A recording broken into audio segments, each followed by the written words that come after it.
All right, media, thank you for your patience today. Practice went a little bit long today. Always appreciate your patience and understanding on that front, but we'll get started now with Erica Wheeler, and then we'll have Brittney Sykes and Coach Fisher. We'll start with Roz.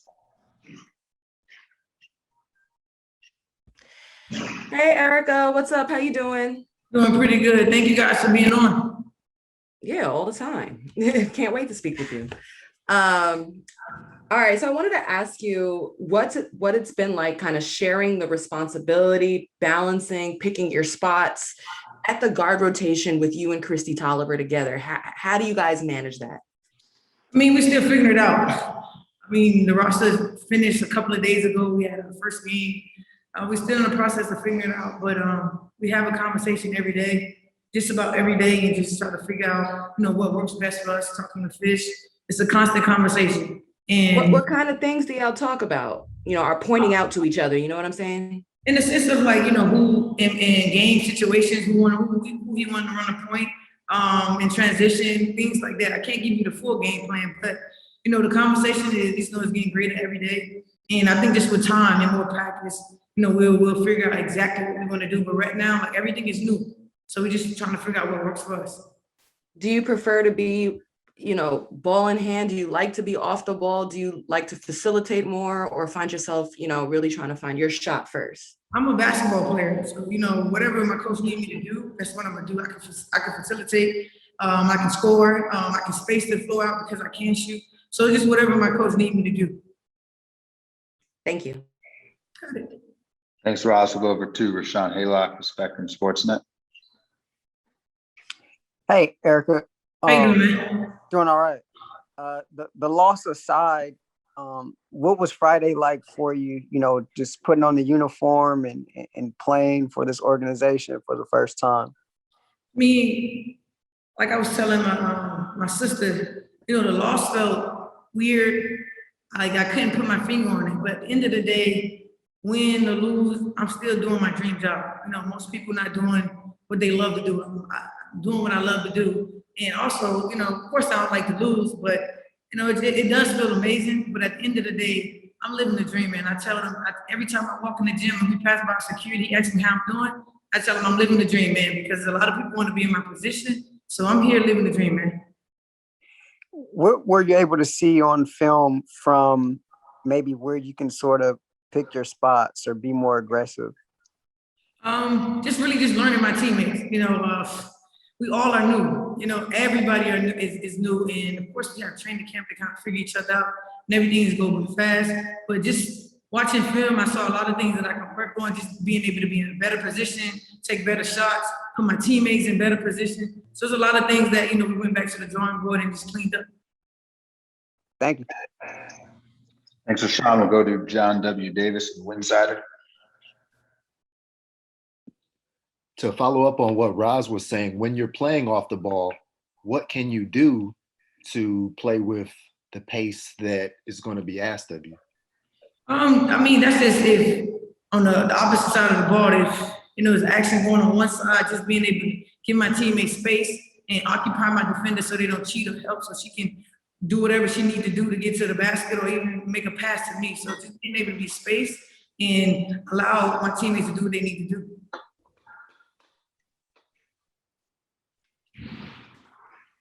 Over to Megan Hines. Hi, Erica. I just wanted to ask, how was it the experience being on the photo shoot for the Legacy History Pride and Sparks merch collaboration? Like, how was that with your teammates, and just how that helped with your chemistry as well off the court? That was fun, man. It was definitely fun. Me and my teammates definitely had fun doing that photo shoot, and then just to be able to represent, my community, my LGBT community. I think that's very important to me, and we definitely had fun doing it. As you can see, the photos were super dope, so it was definitely a fun event. Time for two more. We'll go to Carolyn Peck. Carolyn. Hi, Erica. It's great to see you back on the court. I mean, I remember this time last year and you were still waiting and trying to get cleared to get on the court. What does it mean for you to be able, I hear you talk about living your dream, but to be able to be on the court and have your picture on the side of your mural up there. I mean, what's that like? And there's no words for it, man. You know, all I know is work. And the one thing I do know that, you know, the more work you put in, you know, the shine comes. You know, the outcome is always greater. So I'm just blessed to be in this position. You know, I'm super humble. The billboard is still unbelievable to me. When I rock past it, I'm still like, yo, that's really me. Like, I really worked this hard to be able to get on the billboard. Very few people can say they've done that. So for me, I'm staying nose to the ground and just working. You know, of course, the outside world is, you know, lovely. I love the love that everybody's showing me, but I still got work to do on the court. Just got my butt kicked on Friday. So for me, it's more so, yeah, I know I'm doing stuff off the court, but now it's time to get work on the court.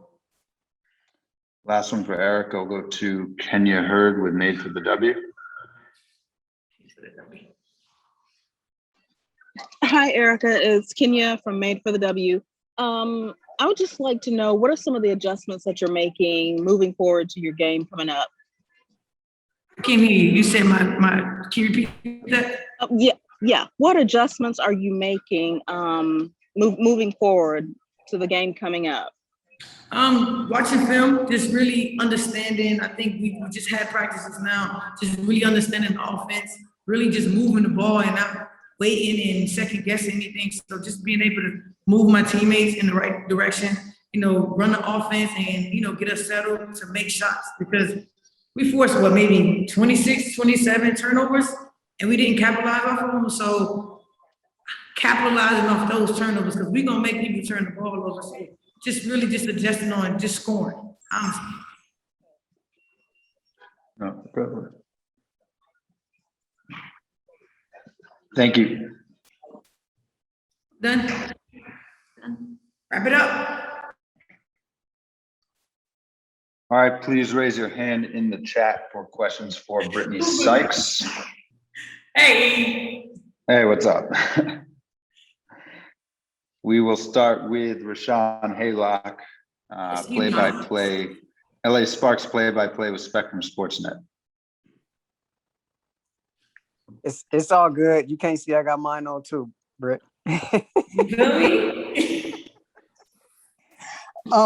Was Friday almost like a hard reset for you all as a team? I mean, considering very competitive training camp. I mean, you played well in both of the preseason games.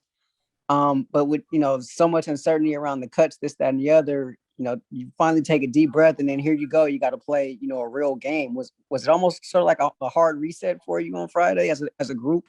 I don't think we label it as a hard reset. I just think it was just, we just got to find the chemistry. You know, we said it after the game. We literally formed this team less than 24 hours ago. So you may think that one or two people missing from a puzzle won't really, you know, mess up what chemistry, feng shui, if you want to put it that way. But we are refining it, and we did it today in practice. We've been going over our offensive sets. We know that the defense is there. We continue to work on our defense, but it wasn't a hard reset. It was just one of those things where it was like, all right, we got our found team. This is what we have. This is what we are. Now let's, you know, let's work at it. Let's compete and let's fix it up. What was the overall thoughts about the pace that you played with as a team on Friday offensively? We had our moments where it worked really well. We were moving the ball and we were, you know, getting into the open spots and finding an open man. And then there was moments where we were passing up shots and we were missing the open man. So I think once we drill that in our heads over and over again, like to look for tendencies in other teams' defenses, our offense will continue to flow the way we had in segments in the game this past Friday. Thank you. Thank you. Thanks, Rashawn. We'll go over to Spectrum Sportsnet analysts Roskell and Lude. Hey, Brittney, how you doing? What's going on? Nothing much. Wanted to follow up on defense with you. It's a two-part question. When was the first time in your career, like when did that first start to happen where you thought about yourself as a defensive stopper? And I only ask that because sometimes I feel like when we grow up, we are offensive stars and then we learn we could play D. And then the second part of the question is, how do you like to prepare for your defensive assignment? What do you focus on? Oh, I can't tell you the secrets. I mean, you check the scouting report, like that type of stuff. Yeah. So the first part, so shout out to Coach LT. I've always been that guard that liked to block shots, but I really wasn't as intentional as I am on defense now or last year. So coming to LA, LT is like defense guru. And whenever you talk about defense, she gets fired up. And to have somebody with that type of energy, that type of belief in her team and belief in the system and belief in me, why not go out there and like use my abilities to the best, you know? And so once I got in contact with Coach T and we talked about defense and I started actually getting stops and I was with a team who had that mindset as well, it was a takeoff from there. And then honestly, I talk to Coach LT a lot. She gives me, what do you call those? Scouting reports, but more so like a chart where it shows where they like to shoot the most, where they don't like to shoot the most. Are they better coming off right, left? Are they better coming off left, right? It gets really, really detailed in how I like to guard players, especially the Enriques and the Kelsey Mitchells of the league. You know, those players who get those high volume shots up, you know, I'm trying to contain them as best as I can and try to find an advantage. Thank you. Thank you. Thanks, Roz. Go to Tukni and you win with the LA Times. Brittney, you had Simone as a teammate last year. Now she's made that transition to an assistant coach. What's that been like? What kind of coach is she? I mean, money's the same, you know. It's just she's not playing with us on the court. She won't have a jersey on with us, but money has always been that person in our ears, especially the guards. Just talking, if we lack an energy or something, she's that person that, you know, gets in us and fires us up. Or, you know, if you're having a bad practice or you're having a bad possession or something, she's that person that can come over and not really, you know, like baby you, but give you that type of cushion if you feel like you're down on yourself to pick you back up. So Money's been great, and she shares that knowledge of a 4-time champion. So we love it. I love it. What was your reaction to hearing that she would be making that transition in her career from playing to coaching? Shocking. I mean, let's be honest. It was a lot of news that day that went off. So when Money's news came across the screen, I was in shock, but at the same time, I was ultimately happy for her because she had an amazing career. And of course, I selfishly would want her to play with us, but you know, that's the route we took. And you know, now she's Coach Augustus. Time for 2 more. We'll go to Kenya Hurd with Made with the W. Hey, Brittney, it's Kenya.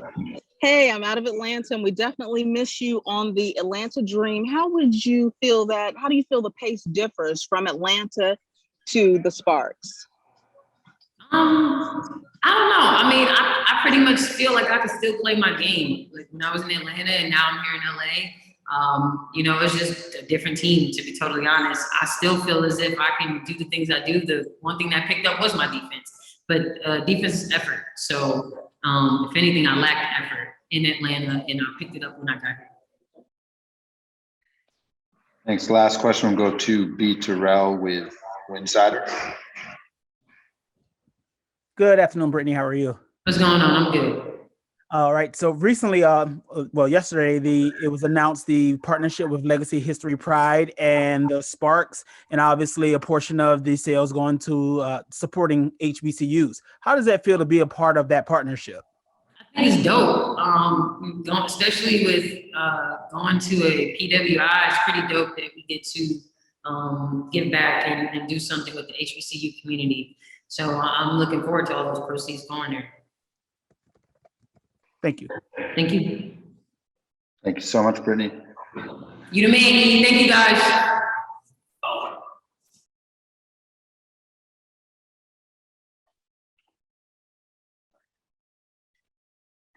Our questions for Coach will start with Roz. Hey, Coach, what's up? Hey, Roz, we're thinking about you. Hey, thank you so much. I appreciate that. Yeah, so I just wanted to follow up on the games and now practices this week. Just, things you're emphasizing on offense, things you saw in the game that you'd like to improve offensively. Yeah, I think, offensively, we're just continuing to try and emphasize the importance of, after we get a stop or a turnover or, even on a made field goal, really getting out and running the floor the right way in terms of our transition spacing, so that we can then give ourselves an opportunity to read, the defense, read where the opportunity is to either attack right away or kind of flow into, what the next best thing is. And a lot of our challenge right now is blending. If we don't have the right away easy basket, what do we get to next? And, as a coach, I'm trying to kind of find that balance with this new group of how to allow them to still read the situation that's happening before, trying to have them get into something more set that then allows the defense to get set. So early in the season, we're still trying to figure some of those things out, but the emphasis is really on attacking early, and then we have to just get better at, if that quick attack isn't there, getting into some things that everybody can recognize, and I think that'll help us to be a little bit better over the course of the game. Thank you. Mm-hmm. Thanks, Roz. We'll go over to Rashawn Haylock. Hey, Coach. Hey, Rashawn. As it relates to Nia Coffey, what are some, I guess, intangibles, skill sets, traits that she brings that makes her, a valuable piece to, not necessarily this team, but I feel like every team maybe needs a player like her. Yeah, no, we agree.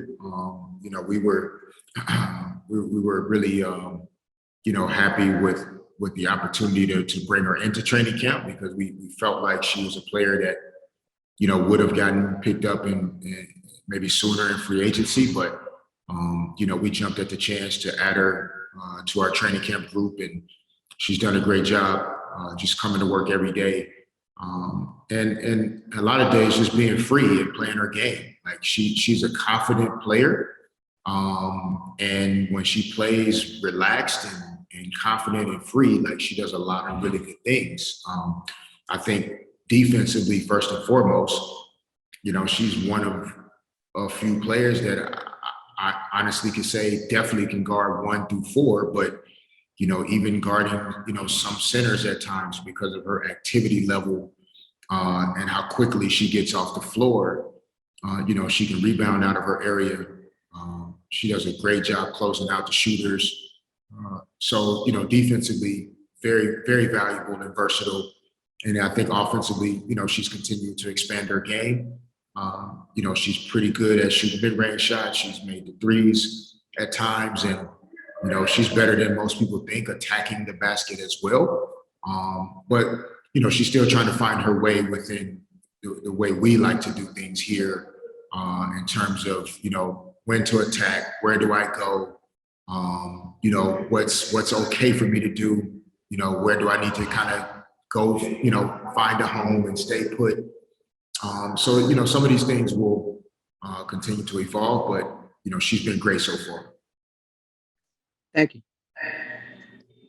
Thanks, Rashawn. We'll go to John W. Davis, Winsider. Hey, Coach, how has Zowie looked in practice this week, and what difference do you think she would have made on the court for the Sparks, and specifically against the Wings? At times it looked like you could have used a 6'5" player like her inside. Yeah, no, right. Zowie's still kind of like day to day. Today was her first day, like really, getting out on the court with the group and some of our scripted things and some of our early activities. But she's still improving in terms of her back, and we're hoping that with today being Tuesday, that as we get closer to Friday, she might have a chance to go. But early in the season, we're still going to be cautious. And if in any way we feel like it would be putting her in too much jeopardy to play on Friday, we'll wait for another time. But we are definitely looking forward to having her presence on the court. To your question, You know, her length, not just in height, but, you know, when she extends her arms out and or up, she covers a lot of ground. She's a really great communicator. She likes to hold her teammates accountable.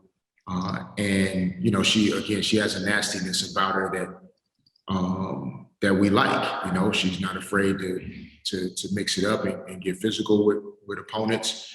You know, we're aware of her three-point shooting, and that's what kind of always comes to mind with Amanda. Excuse me, with Amanda. But she's also really, you know, good passing out of those situations when she's at the top of the floor.